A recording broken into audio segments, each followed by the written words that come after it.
Amigos y colegas, tengan ustedes muy buenas noches. En este su programa Jueves Pesquero. Gracias por su participación en este programa. El capítulo de Ingeniería Pesquera, presidida por el ingeniero Pedro Rodena Seituque, agradece su participación. El día de hoy tenemos un invitado que escapa al estándar que hemos tenido dentro de los programas del Jueves Pesquero. Escapa porque pareciera un tema muy sencillo cuando hablamos de peces ornamentales. ¿Quién en la etapa de niño y a la fecha no ha querido tener un pececito ornamental en su casa? En ese sentido, ustedes dirán, es un tema muy sencillo. Pero si a esos dos términos le agregamos el término de transgénico, ya trasvasa nuestra imaginación. El tema de hoy que tenemos es peces ornamentales transgénicos. Pareciera de que no viene al caso conversarlo, sin embargo, en conversaciones previas que hemos tenido dentro del sector, se ha convertido en un tema más que interesante, en un tema delicado. Por ello, tenemos la presencia del amigo Carlos Jesús Escoto Espinosa. Carlos, bienvenido a este programa. Buenas noches. Te agradezco yo por la invitación, ¿verdad? Bueno, tenemos, como tú dices, ¿no?, un tema que aparentemente parece sencillo, parece meramente como una cuestión de juego, pero no lo es a la hora de meramente de evaluarlo, ¿no?, dentro del laboratorio. Incluso las leyes y reglamentos que ahorita están siendo revisados, formados para el país, están causando bastante controversia, ¿no? Conforme. Eso lo dejamos para después. En todo caso, ¿quién es Carlos Jesús Escoto Espinosa? Sería la primera pregunta que uno se hace. Acá tengo tu hoja de vida. Ya eres egresado de la Universidad Nacional Agraria La Molina, de la Facultad de Ciencias, y tu especialidad, tu título, biólogo genetista. Primera vez en mi vida de que me encuentro con un genetista, y sobre todo para hablar de temas de peces ornamentales. Has hecho una maestría en producción animal, especialidad mejoramiento genético y reproducción animal. Ya tienes el grado y sin embargo tienes estudios concluidos en un doctorado en ciencias biológicas. A la fecha se viene desempeñando como docente e investigador nombrado de la Facultad de Ciencias Naturales y Matemáticas de la Universidad Nacional Federico Villarreal. Su orientación profesional es la genética, reproducción animal y embriología general. Jefe del Laboratorio de Mejora Genética y Reproducción Animal de la Facultad de Ciencias Naturales y Matemáticas de la Universidad Nacional Federico Villarreal. Profesor invitado de la Facultad de Pesquería de la Universidad Nacional Agraria Molina. Amigos, entonces tenemos acá a un experto en la materia, tenemos a un biólogo genetista para conversar sobre el tema que hemos indicado, peces ornamentales transgénicos. Después de una pausa, volvemos con el tema con el amigo Carlos Jesús Escoto Espinosa.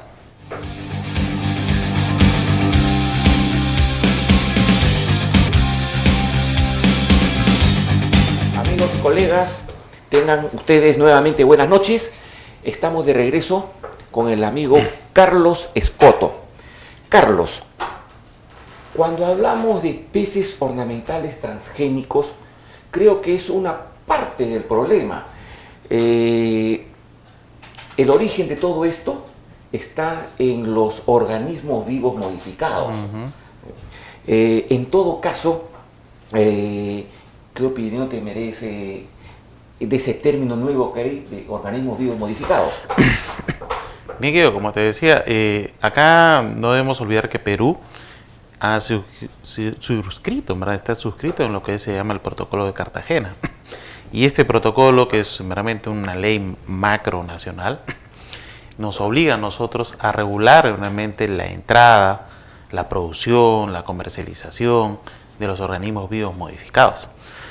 Los peces transgénicos fluorescentes, que es justamente una de las cosas que estamos trabajando nosotros en el laboratorio, entran dentro de este grupo de organismos vivos modificados. Curiosidad al respecto, ya que has mencionado con una norma legal. En todo caso, hablas de que ya hay ley, pero ¿cuándo fue dada esa ley? Bueno, el protocolo de Cartagena ya tiene muchos años realmente en vigencia. Otros países lo han ido implementando en el camino. Nosotros hemos quedado un poquito a la saga. Eso es lo que quería decir. Claro, y dentro de todo esto estamos haciendo incluso los reglamentos sectoriales. En el caso de peces, el Viceministerio de Pesquería es el organismo encargado de hacer el reglamento sectorial. Efectivamente. Y coordinar con el Ministerio del Ambiente, que es el coordinador general en todo lo relacionado a peces, plantas, ¿no? Etcétera, ¿no? Para no desviarnos al tema de la parte legal, que también es bien amplio. Es bien amplio y complicado también. Entonces, pero vayamos a lo que dijimos al inicio. Organismos biomodificados, hay como título, dice, causan controversia. ¿Por qué causan controversia? En todo caso, en la pantalla se muestra una imagen para que seas un poco más explícito al respecto. Sí, esto tiene que ver, bueno, es una imagen de lo que viene a ocurrir en la acuicultura, ¿no? O sea, ya se habla incluso de acuicultura ornamental, ¿no? Los asiáticos producen peces ornamentales no en peceras, sino realmente en grandes estanques, en grandes extensiones. Nosotros vamos por ese camino también, ¿no? Entonces, como ustedes pueden observar acá, en esta imagen, tratando de resumir, el producir peces en cautiverio tiene muchas variables. Hay una serie de variables nutricionales, de sanidad, de residuos, etcétera, etcétera, ¿no? Para las cuales hay que reglamentarlo, hay diferentes reglamentos aplicables, pero cuando nosotros agregamos organismos genéticamente modificados, estamos agregando una variable más al sistema de agricultura. Definitivamente, ¿no? Sí, hay diferentes variables ahí. Así es. Y esto es como una fórmula, ¿no? Le agregas una variable más, complicas más la fórmula, ¿no? Pero si nosotros vemos esa imagen, las variables, con excepción de los OGM, organismos genéticamente modificados, son normales. Así es influencia natural. Pero cuando hablamos ya de organismos genéticamente modificados, hay la influencia del hombre desde el punto de vista genético. Así es. ¿Y por qué esa controversia en todo caso? Porque los organismos genéticamente modificados, al final de cuentas, tú estás produciendo en el laboratorio un organismo introduciéndole el gen de otra especie. En el caso de peces, se está introduciendo genes de medusas para que brillen en la oscuridad, se está introduciendo hormona de crecimiento para que crezcan más, se está introduciendo genes de resistencia para que los animales no se enfermen, y hay últimos trabajos, como te comentaba, ¿no? Genes, por ejemplo, de Artemia salina para que los peces puedan vivir en condiciones de salinidad extrema, etcétera, ¿no? En todo caso, para los amigos televidentes, una definición muy sencilla de organismos transgénicos, peces transgénicos, algo muy sencillo. Un organismo que le has introducido un gen de una especie a otra, que por selección natural o por evolución natural nunca se ha dado, sino que se hace artificialmente. Correcto. Y esto de acá está para todo lo que es pescado, pero solamente estamos agarrando el tema hoy día de peces ornamentales. Así es. Como lo decía al inicio, parece un tema muy sencillo. ¿Quién no ha querido tener un pececito ornamental en su casa? Claro, si me permites ver la siguiente imagen. A ver, sigue, ¿no? sigue. Ahí está, ¿no? Tenemos ahí, por ejemplo, estos son los peces cebra o Danio rerio, ¿no? Su nombre científico. Son peces, esos colores que tú ves ahí, verde, rojo, amarillo, y hay más, no existen en la naturaleza. No existen, no significa de que estos ya han sido modificados genéticamente. Así es. Con la parte de arriba... Estas son las proteínas fluorescentes. Estas son las proteínas mayormente de medusas. También se usa de otros organismos, pero pues, generalmente de medusa marina, que brillan en la oscuridad en forma natural. Se le ha sacado el gen de esa medusa y se le ha introducido el embrión de estos peces. Y bueno, los peces acaban brillando como las medusas, ¿no? Lógicamente, en la definición muy sencilla que das de peces transgénicos, estás introduciendo en una especie algo de otro, desde el punto de vista genético. Así es. Estos peces, ninguno de estos peces, esos colores, esos peces existen en la naturaleza. En todo caso, la curiosidad viene ahora. Esa tecnología tan avanzada de involucrarse con la genética, eso no se da acá en el Perú. Esto de acá mayormente, ¿dónde se da? Bueno, los asiáticos. Los asiáticos en el año 2000 empezaron a hacer estos trabajos. 2000, no hace mucho en todo No caso. hace mucho.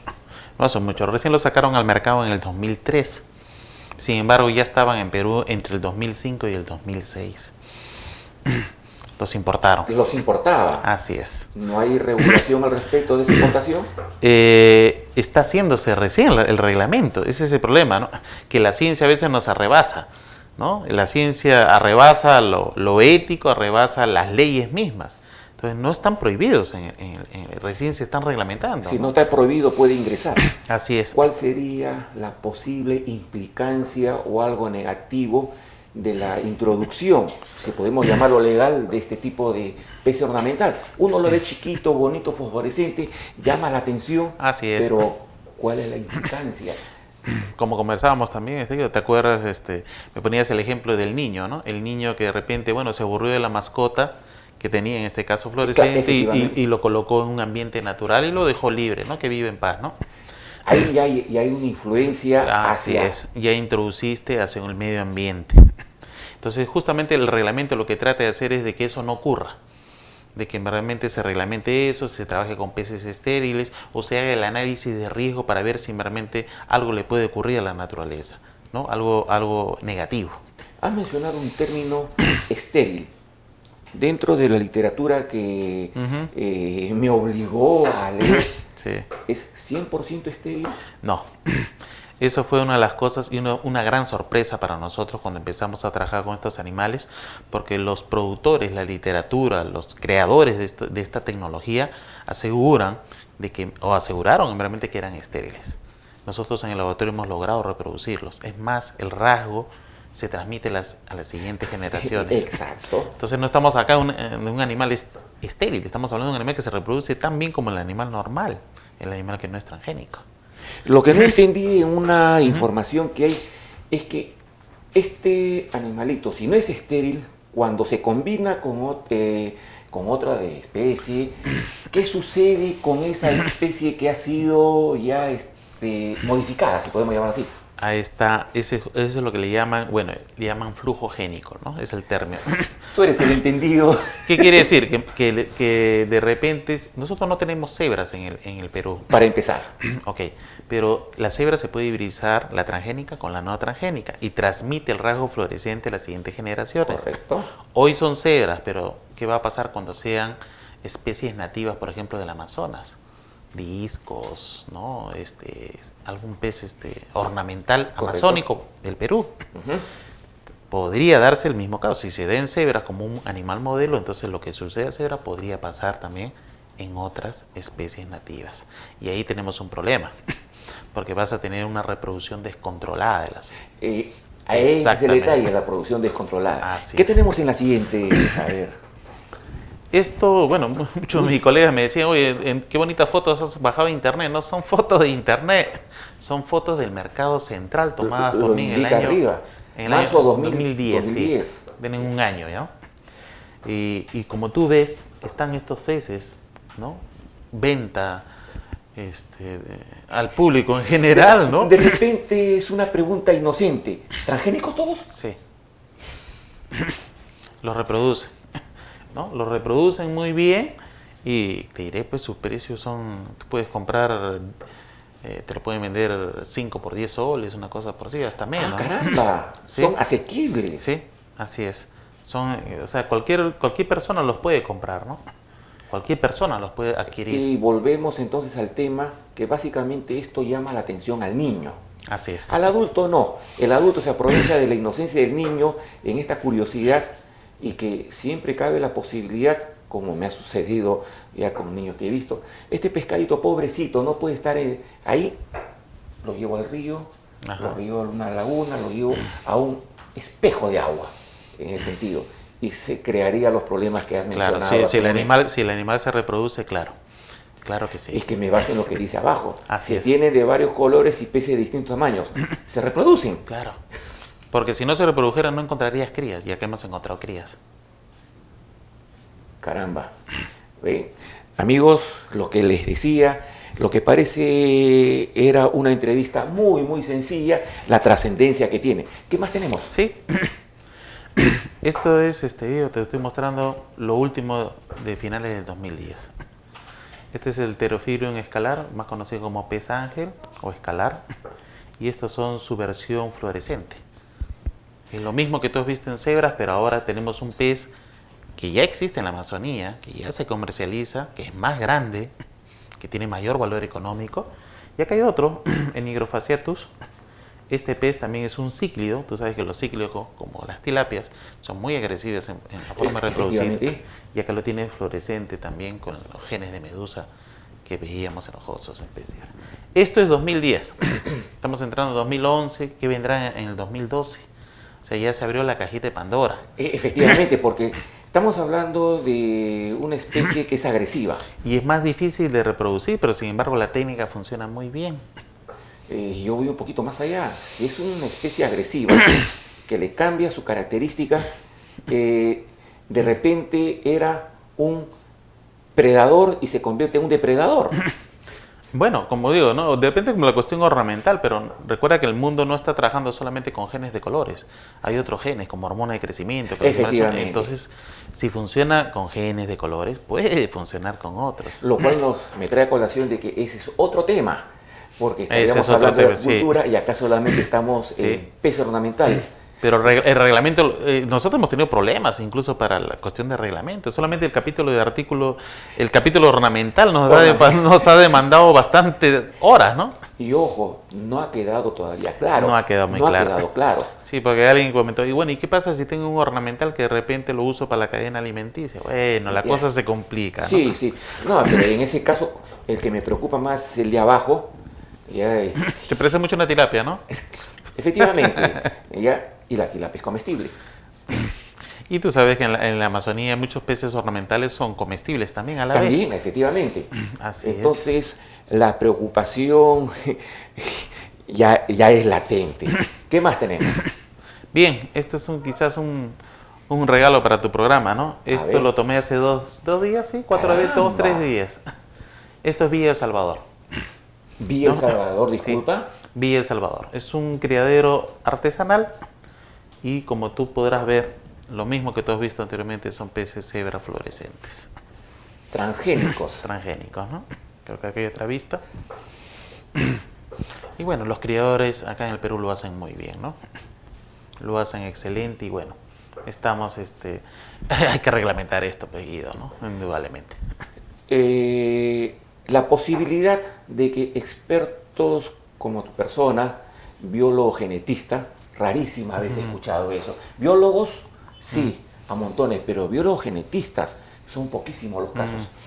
¿Qué avances hay al respecto de la modificación genética o jugar con los genes a este nivel? Acá en el Perú. Eso es justamente lo que me decía. En verdad no estamos muy lejos de nosotros también producir estos organismos transgénicos en el país. ¿Perdón? ¿Sí? ¿No están tan lejos? No. Alguien decía 20 años, no. Yo te calculo un par de años, ¿eh? De verdad. ¿A cómo va? Hay mucha gente realmente que va a llevar esto a lograr tener los primeros transgénicos acá en el Perú. La curiosidad es, pero si hay países asiáticos que ya esto de acá lo manejan a nivel comercial, ¿cuál sería el interés acá de competir con los asiáticos?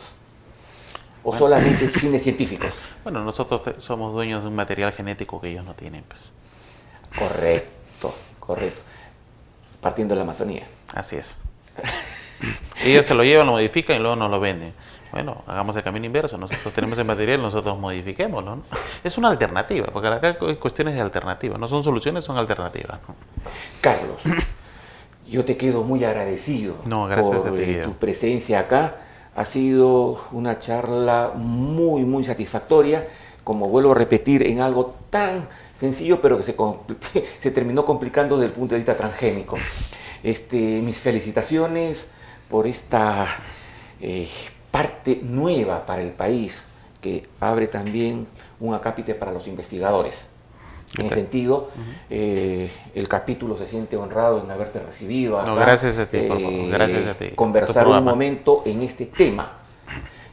Carlos, ya el tiempo nos ganó. En todo caso, el agradecimiento del caso a nombre del capítulo de Ingeniería Pesquera. Tus palabras finales, Carlos. No, yo agradeciéndole a tu programa, a tu persona, realmente por esta invitación y al público en general, a leer un poco más, a ver un poco más, realmente porque esto tarde o temprano va a llegar a sus hogares.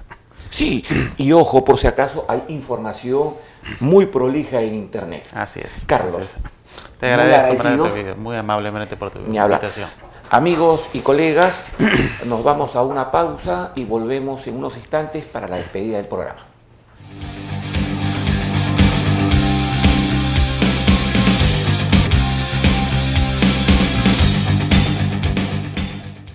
Hemos llegado a la parte final de este programa, pero no sin antes mencionarles que el capítulo ofrece cursos, diplomados, y entre ellos cabe mencionar de que el día sábado se inició un diplomado en términos generales de lo que llamamos calidad sanitaria. Ese evento, ese diplomado fue inaugurado por el presidente del capítulo de Ingeniería Pesquera, el ingeniero Pedro Rodenas Aytuque, al cual lo podemos ver en esta imagen, dando la inauguración del caso en este diplomado, donde la participación de jóvenes fue muy activa. Este es un diplomado importantísimo, dado de que dentro de los controles a nivel mundial, aparte de lo que es el cuidado del recurso en sí, está la ley de inocuidad de alimentos, en términos muy sencillos, que no haga daño al consumidor. La Comunidad Europea, el mercado norteamericano, el mercado canadiense, ahora son muy estrictos en lo que es inocuidad de alimentos y especialmente en los que son derivados de recursos hidrobiológicos. En ese sentido, este diplomado cubre las expectativas para poder llegar con tranquilidad a los mercados que he mencionado anteriormente. Ahí vemos al ingeniero Pedro Rodenas dando sus palabras inaugurales y aquí vemos al ingeniero Carlos Alegre Salazar, que es el gerente general de la empresa Dinámica SAC, quien en conjunto con el capítulo de Ingeniería Pesquera han organizado este diplomado, que es el primero que se da especialmente para el sector pesquero. Tenemos acá a la ingeniera Marcelina Leighton, que es la coordinadora y también expositora de este diplomado. Vemos ahí dando las indicaciones del caso en este diplomado, y aquí al ingeniero Carlos Alegre dando sus primeras palabras en el curso que se inició el día sábado. El horario está desde las 9 de la mañana hasta las 4:30 de la tarde. Amigos, colegas, este diplomado todavía están abiertas las inscripciones hasta el 30 de abril, que es cuando continúa este diplomado. Para mayor información, comunicarse al teléfono 202-5019, conversar con la asistenta del capítulo, la señorita Esther Galán, quien le dará toda la información del caso. Amigos, el tiempo se nos fue. El agradecimiento del caso a los amigos de RTV SIG Lima por esta oportunidad de salir, como todos los jueves, en su programa Jueves Pesquero. Colegas y amigos, tengan ustedes muy buenas noches y será hasta la próxima semana con un tema novedoso como siempre. Gracias, hasta la próxima semana.